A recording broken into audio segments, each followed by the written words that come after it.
ओम शांति। आज मुरली का डेट है 9/10/2021 का है। मीठे बाबा ने हम मीठे बच्चों को आज के मधुर महावाक्य में कहा, मीठे बच्चे माता पिता को फॉलो कर, तखत नसीन बनो। इसमें कोई तकलीफ नहीं, सिर्फ बाप को याद करो और पवित्र बनो।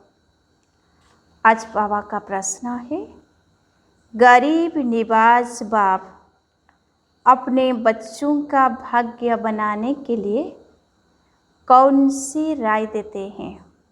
गरीब निवाज बाप अपने बच्चों का भाग्य बनाने के लिए कौन सी राय देते हैं? आज का उत्तर है, बच्चे शिव बाबा को तुम्हारा कुछ नहीं चाहिए। भल तुम खाओ, पियो, पढ़ो, रिफ्रेश होकर चले जाओ, लेकिन चावल मुट्ठी का भी गायन है। 21 जन्म के लिए साहूकार बनना है तो गरीब का एक पैसा भी साहूकार के 100 रुपये के बराबर है ना। गरीब का एक पैसा भी साहूकार के 100 रुपये के बराबर है। इसीलिए बाप जब डायरेक्ट आते हैं तो अपना सब कुछ सफल कर लो। आज का गीत है, तुम्हें हो माता पिता तुम्हें हो। ओम शांति। गीत का अर्थ तो बच्चों ने समझा। वह बोल पुकारते हैं परंतु समझते नहीं। तुम जानते हो वह हमारा बाप है। वास्तव में सिर्फ वह तुम्हारा बाप नहीं, लेकिन सबका बाप है। यह भी समझने का है, जो भी सभी आत्माएं हैं उन सभी का बाप परमात्मा जरूर है। बाबा बाबा कहने से वर्षा जरूर याद आता है। बाप को याद करने से ही विकर्म विनाश होंगे। बाप बच्चों को कहते हैं, तुम्हारी आत्मा पतित बनी हुई है ना। बाप बच्चों को कहते हैं, तुम्हारी आत्मा पतित बनी हुई है, अब उनको पावन बनाना है। सभी का बाबा है तो बच्चे जरूर निर्विकारी होने चाहिए। कोई समय सब निर्विकारी थे। बाप खुद समझाते हैं, जब श्री लक्ष्मी नारायण का राज्य था तब सब निर्विकारी थे। इतने सब जो मनुष्य आत्माएं देखते हो वह भी निर्विकारी होंगे, क्योंकि शरीर तो विनाश हो जाएगा। बाकी आत्माएं जाकर निराकारी दुनिया में रहती हैं। वहाँ विकार का तो नाम निशान नहीं है, शरीर भी नहीं है। वहाँ से ही सब आत्माएं आती हैं इस दुनिया में पाठ बजाने। पहले पहले भारतवासी आते हैं। भारत में पहले पहले इन लक्ष्मी नारायण का राज्य था तो और सब धर्म वाले निराकारी दुनिया में थे।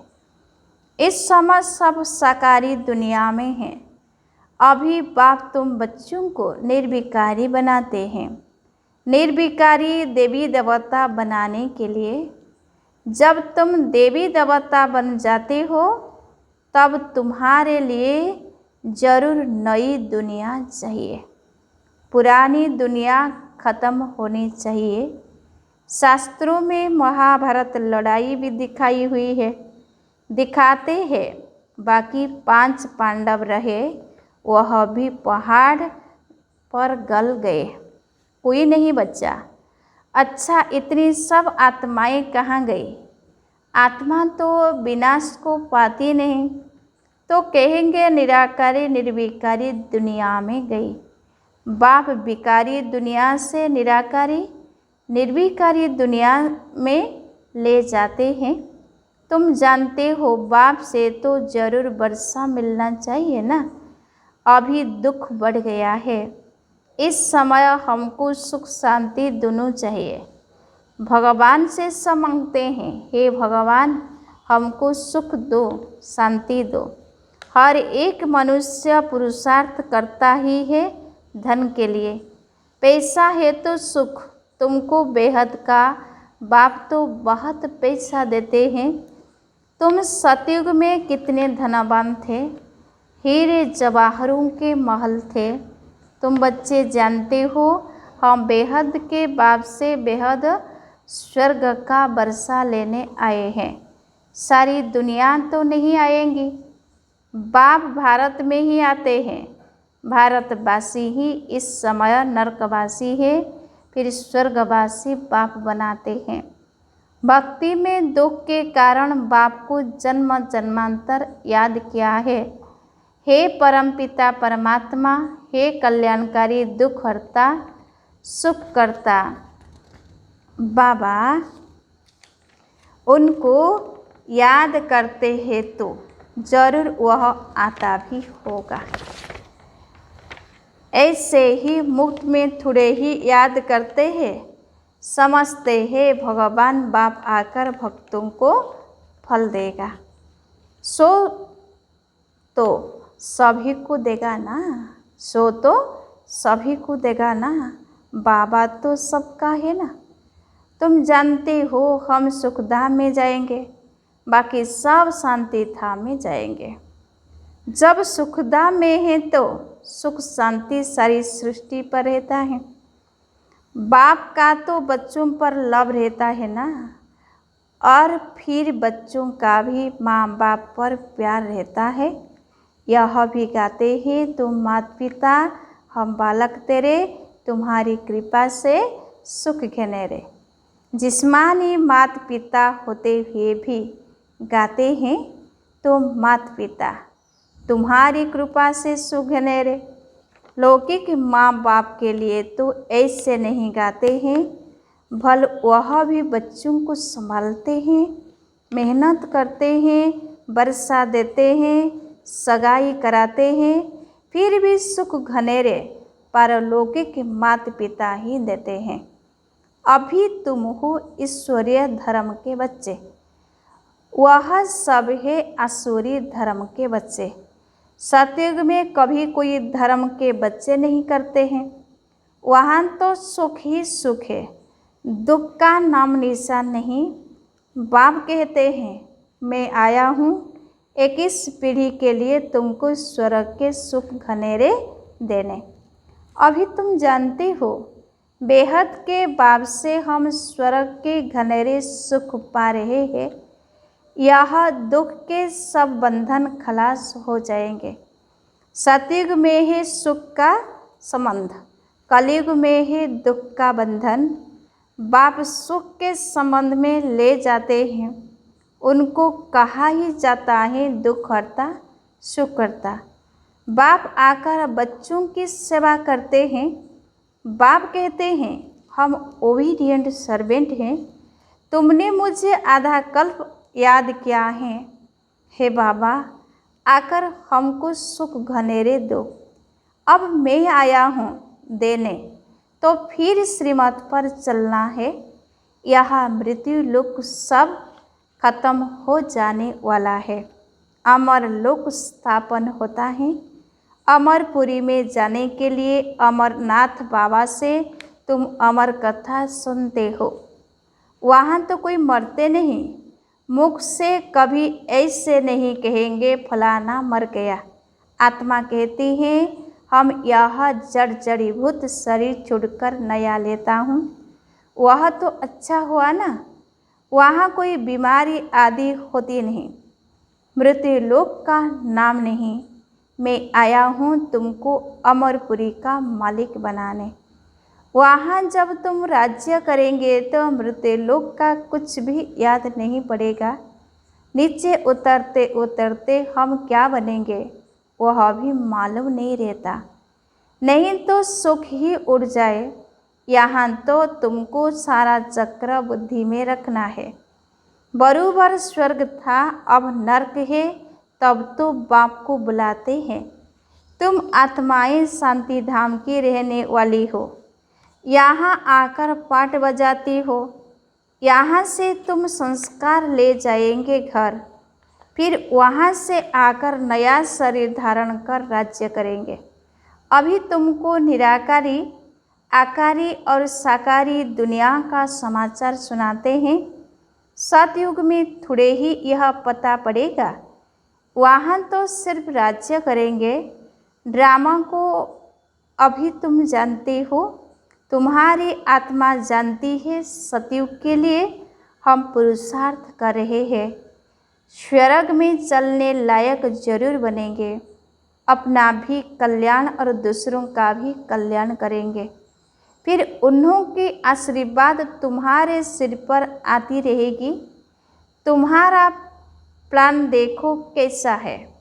इस समय सभी का अपना अपना प्लान है। बाप का भी प्लान है। और लोग डैम्स आदि बनाते हैं तो बिजली आदि पर कितने करोड़ों रुपये खर्चा करते हैं। बाप समझाते हैं, अब वह सब है आसुरी प्लान, हमारा है ईश्वरीय प्लान। अब किसका प्लान विजय हो पाएगा, है ना। अब किसका प्लान विजय हो पाएगा, वह तो आपस में ही लड़ पड़ेंगे। सभी का प्लान मिट्टी में मिल जाएगा। वो कोई स्वर्ग की स्थापना तो नहीं करते हैं, वो तो कुछ करते ही दुख के लिए। बाप का तो प्लान है स्वर्ग बनाने का। नरकवासी मनुष्य नरक में ही रहने के लिए प्लान बनाते हैं। बाबा का प्लान स्वर्ग बनाने का चल रहा है, तो तुमको कितनी न खुशी होनी चाहिए। गाते भी हो, तुम्हारी कृपा से सुख घनेरे, वह तो पुरुषार्थ कर लेना है ना। बाप कहते हैं जो चाहिए सो लो, चाहे विश्व के मालिक राजा रानी बनो, चाहे फिर दास दासी बनो। जितना पुरुषार्थ करेंगे, बाप सिर्फ कहते हैं एक तो पवित्र बनो और हर एक को बाप का परिचय देते रहो। अलग को याद करो तो बेबादशाही तुम्हारी। बाप को याद करने में ही माया बहुत विघ्न डालती है, बुद्धियोग तोड़ देती हैं। बाप कहते हैं जितना मुझे याद करेंगे तो पाप भी भस्म होंगे और उच्च पद भी पाएंगे। इसीलिए भारत का प्राचीन युग मशहूर है। बाप को लिबरेटर भी कहते हैं। 21 जन्म के लिए बाप तुम्हें सुख से 21 जन्म के लिए बाप तुम्हें दुख से लिबरेट करते हैं। भारतवासी सुखधाम में होंगे, बाकी सब शांति धाम में होंगे। निराकारी दुनिया और साकारी दुनिया का प्लान दिखाने से झट समझ जाएंगे और धर्म वाले स्वर्ग में आ न सके। स्वर्ग में तो है ही देवी देवताएं। यह ड्रामा की नॉलेज बाप के सिवाय कोई समझा न सके। बच्चे आते ही है बाप से वर्षा लेने। सुख घनेरे तो है ही सतयुग में। बाद में रावण राज्य होता है, उसमें होते हैं दुख घनेरे। अभी तुम समझते हो बाबा हमको सच्ची सच्ची कथा सुनाकर अमर लोक में जाने लायक बनाते हैं। अभी ऐसे कर्म करते हो तब तो 21 जन्मों के लिए धनवान बनते हो। कहते भी है धनवान भव पुत्रवान भव। वहाँ एक बच्चा एक बच्ची तुमको जरूर होंगे। आयुष्मान भव, तुम्हारी आयु भी 150 वर्ष होगी। अकाल मृत्यु कभी होता नहीं, यह बाप ही समझाते हैं। तुम आधा कल्प हमको पुकारते आए हो। सन्यासी ऐसे कहेंगे क्या? वह क्या जाने बाप कितना प्यार से बैठ समझाते हैं। बच्चे यह एक जन्म अगर पावन बनेंगे तो 21 जन्म पावन दुनिया के मालिक बनेंगे। पवित्रता में तो सुख है ना। तुम पवित्र दैवी धर्म वाले थे, अब अपवित्र बन दुख में आए हो। स्वर्ग में निर्विकारी थे, अभी भिखारी बनने से नरक में दुखी हुए हो। बाप तो पुरुषार्थ कराएंगे ना, स्वर्ग के महाराजा महारानी बनो। तुम्हारे बाबा मम्मा बनते हैं ना, तो तुम भी पुरुषार्थ करो, इसमें मुंझने की कोई बात ही नहीं। बाप तो किसको पाँव पड़ने भी नहीं देते, है ना। बाप तो किसको पाँव पड़ने भी नहीं देते। बाप समझाते हैं, हमने तुमको सोने हीरे के महल दिए, स्वर्ग का मालिक बनाया, फिर आधा कल्प तुम भक्ति मार्ग में माथा घिसाते आए, पैसा भी देते आए। वह सोने हीरे के महल सब कहाँ गए? तुम स्वर्ग से उतरते उतरते नरक में आकर पड़े हो। अब तुमको फिर स्वर्ग में ले जाता हूँ, तुमको कोई तकलीफ नहीं देता हूँ। सिर्फ मुझे याद करो और पवित्र बनो। भल एक पैसा भी न दो, खाओ पियो पढ़ो रिफ्रेश हो चले जाओ। बाबा तो सिर्फ पढ़ाते हैं, पढ़ाई का पैसा कुछ नहीं लेते हैं। कहते हैं बाबा हम देंगे ज़रूर, नहीं तो वहाँ महल आदि कैसे मिलेंगे। भक्ति मार्ग में भी तुम ईश्वर अर्थ दान गरीबों को देते थे, फल भी ईश्वर देगा। गरीब थोड़े ही देगा, परंतु वह मिलता ही एक जन्म के लिए। अब तो बाबा आप डायरेक्ट आए हो, हम यह थोड़े पैसे देते हैं, आप हमको 21 जन्म के लिए स्वर्ग में देना। बाप सबको साहूकार बना देते हैं, पैसे देते हो तो तुम्हारे ही रहने के लिए मकान आदि बनाते हैं, नहीं तो यह सब कैसे बनेंगे। बच्चे ही यह मकान आदि बनाते हैं ना। शिव बाबा कहते हैं मुझे तो इनमें रहने का नहीं है। शिव बाबा तो निराकार दाता है ना, तुम देते हो, तुमको 21 जन्मों के लिए फल देते हैं। मैं तो तुम्हारे स्वर्ग में ही नहीं आऊँगा, मुझे नरक में आना पड़ता है तुमको नरक से निकालने के लिए। तुम्हारे गुरु लोग तो और ही दुबन में फंसा देंगे, वह कोई सद्गति नहीं देते। अब बाप आए हैं पवित्र दुनिया में ले चलने, फिर ऐसे बाप को याद क्यों नहीं करते। बाप कहते हैं कुछ भी पैसा न दो, सिर्फ मुझे याद करो तो पाप नाश होंगे और मेरे पास आ जाएंगे। यह मकान आदि तुम बच्चों ने अपने लिए ही बनवाए हैं।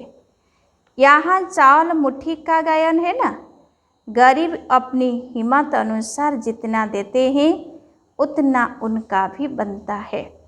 जितना साहूकार का पद उतना गरीब का, दोनों का एक हो जाता है। गरीब के पास है ही 100 रुपया, उनसे 1 रुपया दे। साहूकार को बहुत है तो वह 100 दे, दोनों का एक ही फल होगा, है ना, दोनों का एक ही फल होगा। इसीलिए बाप को गरीब निवास कहा जाता है। सबसे गरीब है भारत, उनको ही मैं आकर साहूकार बनाता हूँ। गरीब को ही दान दिया जाता है ना। कितना क्लियर कर बाबा समझाते हैं। बच्चे अब मौत सामने खड़ा है, अब जल्दी जल्दी करो, याद की रफ्तार बढ़ाओ। मोस्ट स्वीट बाबा को जितना याद करेंगे उतना वर्षा मिलेगा। तुम धनवान, है ना, बाबा ने कहा तुम बहुत धनवान बनेंगे। बाप तुमको ऐसा नहीं कहते हैं कि माथा टेको, मेले मलाखड़े में जाओ, नहीं, घर में बैठे बाप और वर्षे को याद करो। बस बाप है बिंदी, उनको परम पिता परमात्मा कहा जाता है। सुप्रीम सोल सबसे ऊंचते ऊंच है। बाप कहते हैं मैं भी बिंदी हूँ, तुम भी बिंदी हो, सिर्फ भक्ति मार्ग के लिए मेरा बड़ा रूप बनाकर रखा है, नहीं तो बिंदी की पूजा कैसे करे। उनको कहते भी है शिव बाबा। किसने कहा? अभी तुम कहते हो कि शिव बाबा हमें वर्षा दे रहे हैं। वंडर है ना। 84 का चक्र फिरता ही रहता है। अनेक बार तुमने वर्षा लिया है और लेते ही रहेंगे। कितना अच्छी रीति बाप बेट समझाते हैं। अच्छा, मीठे मीठे सिकिलधे बच्चों प्रति माता पिता बाप दादा का याद प्यार और गुड मॉर्निंग। रूहानी बाप की रूहानी बच्चों को नमस्ते। हम रूहानी बच्चों की रूहानी बाप दादा को याद प्यार और गुड मॉर्निंग। नमस्ते नमस्ते नमस्ते। धारणा के लिए मुख्य सार पॉइंट नंबर 1। मौत सामने खड़ा है, इसीलिए अब याद की रफ्तार को बढ़ाना है। सतयुगी दुनिया में उच्च पद पाने का पूरा पुरुषार्थ करना है। सतयुगी दुनिया में उच्च पद पाने का पूरा पुरुषार्थ करना है। पॉइंट नंबर 2, अपना और दूसरों का कल्याण कर आशीर्वाद लेनी है। पवित्र दुनिया में चलने के लिए पवित्र जरूर बनना है। आज का वरदान है, नए जीवन की स्मृति से कर्मेंद्रियों पर विजय प्राप्त करने वाले मर्जीवा भव। नए जीवन की स्मृति से कर्मेंद्रियों पर विजय प्राप्त करने वाले मर्जीवा भव। डिटेल से, जो बच्चे पूरा मर्जीवा बन गए उन्हें कर्मेंद्रियों के आकर्षण हो नहीं सकती। मर्जीवा बने अर्थात सब तरफ से मर चुके, पुरानी आयु समाप्त हुई। जब नया जन्म हुआ तो नए जन्म नए जीवन में कर्मेंद्रियों के वश हो कैसे सकते। ब्रह्मा कुमार कुमारी के नए जीवन में कर्मेंद्रियों के वश होना क्या चीज़ होती है, इस नॉलेज से भी परे शूद्रपन का जरा भी सांस अर्थात संस्कार कहाँ अटका हुआ न हो। आज का स्लोगन है, अमृत बेले दिल में परमात्मा स्नेह को समा लो तो और कोई स्नेह आकर्षित नहीं कर सकता। अमृत बेले दिल में परमात्मा स्नेह को समा लो तो और कोई स्नेह आकर्षित नहीं कर सकता। अच्छा, ओम शांति।